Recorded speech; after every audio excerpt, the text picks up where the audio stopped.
Rock legend, guitar hero, co-founder of Kiss and Spaceman himself, Ace Frehley, has passed away at 74. Unless you live in a cave or just not into good music, you probably have heard that yesterday Ace Frehley passed away, which is just crap news.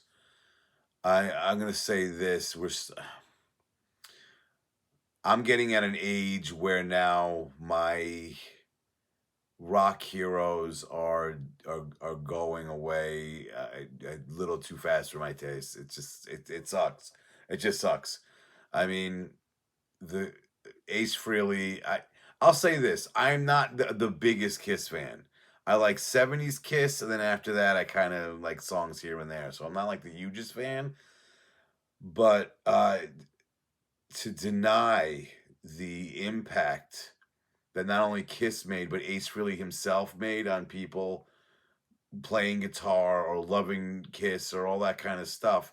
It was huge. It was a huge impact. I still remember when I was in high school, there was a kid that he played guitar. He was a big kid, like a big, chubby kind of big. And on Halloween, because it was during the school week, he dressed as Ace Frehley, brought in his Les Paul guitar, and literally had smoke and fire coming out of the front of it, just like Ace did back in the day. Now, mind you, this is late '80s, so Kiss wasn't wearing makeup anymore, and Ace had been out of the band for years at that point. But still, teenagers were still being influenced by him. He was a hero to him. So it just sucks that you have these legends now going away. Like I said, I'm not the hugest Kiss fan, but I just finished doing my radio show on Stationhead, and I had to put together a tribute show.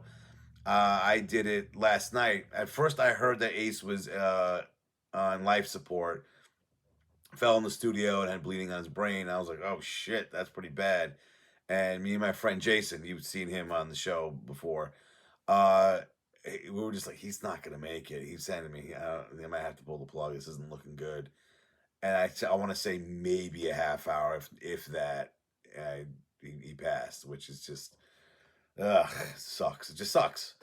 As I was putting that show together, because it was pretty much right after that, I'm putting songs together where I'm playing, putting stuff from Kiss when he was in the band to his solo stuff.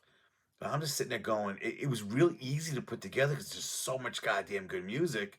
And I'm like, I'm a bigger fan than I thought I was. Holy crap. There's a lot of good stuff here.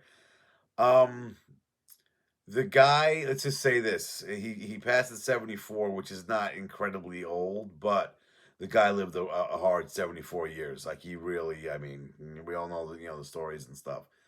But I think I saw him live with Kiss.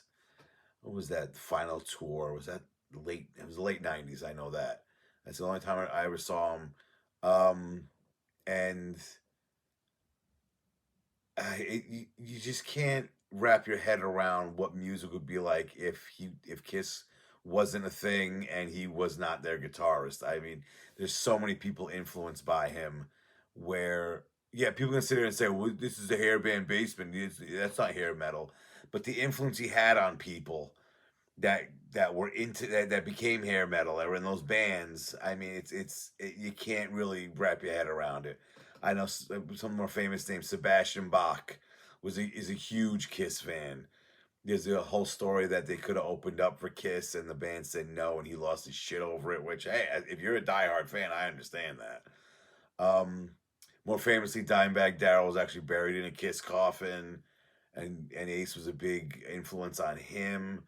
So it's a band that everyone looked at like it's all a gimmick, and the lyrics are hokey and cheesy. That's Kiss, though. That is Kiss. I don't know what the else to put it, but my God, it's just a band that has its place in just the history of rock. It's just no denying it. Um, Yeah, we all know the whole thing that Gene makes, puts everything, it kisses picture on anything and all that kind of stuff. But in the 70s. I was kind of younger, but I remember my cousin was a Kiss fan. He was only a couple years older than me, but it was like they were like superheroes. Like they just were beyond normal mortals. That's pretty much what they seem like. Because you look at the covers and you see the posters, and we all know the Phantom of the that movie. It was just like they weren't like they were as a kid. They were like nothing I've seen before. And at that time, yeah, that was something that wasn't really on that level. And they just, they blew up. By the late 70s, they could have done anything. They could have shit diarrhea into a paper bag and put Gene Simmons' face on the side, and it would have fucking sold.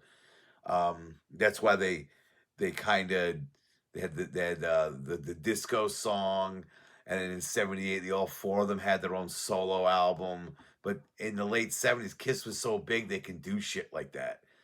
But yeah, I'll say it again. It just sucks to see someone. And again, I'm like I said, I'm not a big Kiss fan, but condolences, obviously, to the friends and loved ones and family of Ace, but also to the fans. I mean, I have a few friends that are diehard Kiss fans, and yeah, this one hits them hard. I get it. Van Halen's my favorite band, and when Eddie passed away, that still fucking bothers me 5 years later. But yeah, I get it. So it sucks. Shit news. I mean, this year alone, we've already lost Ozzy. David Roach of Junkyard did a show on that, and this is the third one already in only a short few months. And 2025 is just sucks so far. My God. Hopefully we're just done. Can we just stop? We're done with this. Give us a few more years before we lose anyone else. But I just wanted to come on and just say some things about this because it's shit news. A sad day in music, and I felt like I had to come on. R.I.P. Spaceman. You'll be missed, Ace. I mean, legendary career, legendary guitarist, legendary musician. Rest in peace.